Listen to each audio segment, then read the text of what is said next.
Well, hello, folks. Tony Evans here, and I'm seated in my kitchen at my kitchen table. This is the table where a lot of the life of the Evans family has been lived. And we would gather around this table daily to eat, to talk, to pray, to correct, to encourage, to bless, to have devotions. So I guess it's appropriate that it's from this table I talk to you today about issues. Coronavirus is an issue. It has captivated the mind and the attention of the whole world collectively and each of us individually.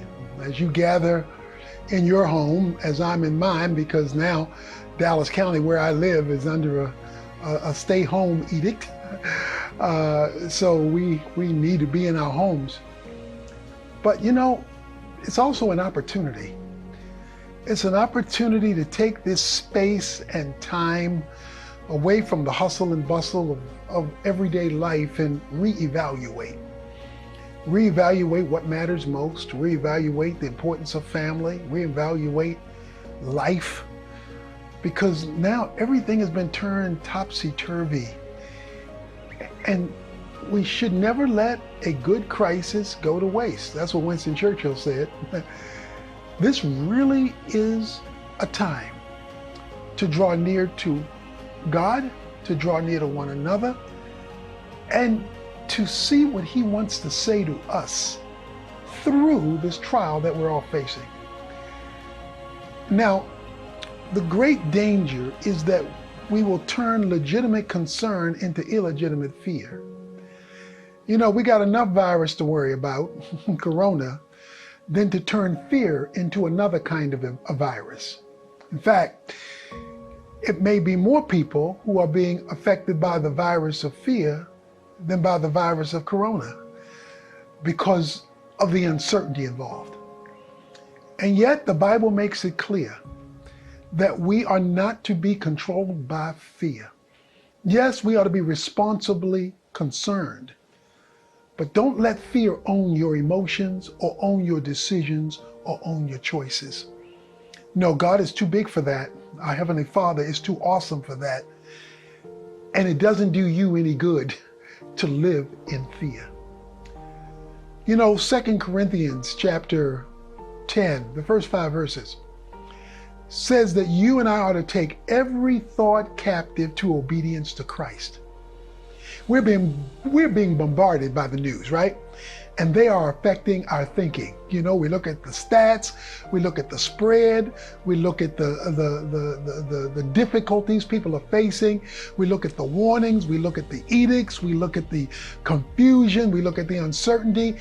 And if you let that news consume you, it will own not only what you think, but as a result, how you feel. But 2 Corinthians 10 says to take every thought captive to Christ.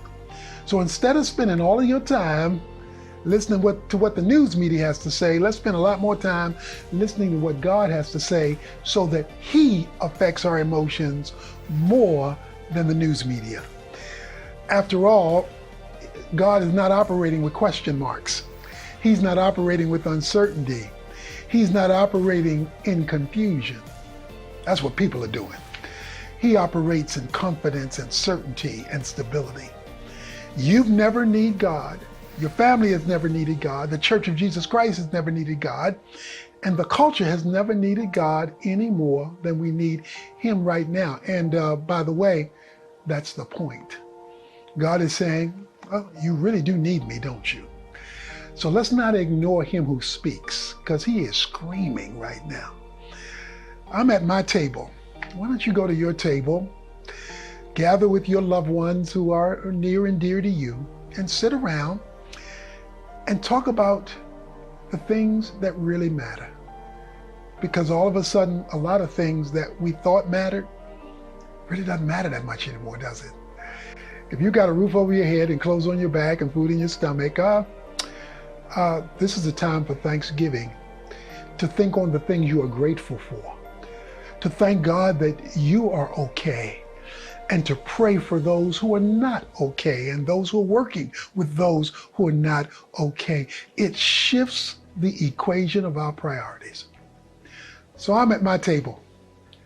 Why don't you go to your table? Why don't you give thanks to your Father and mine? And why don't you do what you can do to show compassion to those here? Our church in Dallas, we're reaching out to the elderly, we're reaching out to the sick, we're reaching out to the needs in the community as we're able. Everybody can do something in a responsible way to say, you know, God matters, people matter. Everything else should support those too.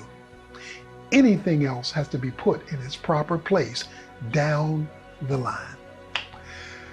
So I'm going back to my table. You go back to your table, and let's all let God know that He is the centerpiece on the table as we trade our fears for trust in a God who loves us even when we're going through a trial. God bless you.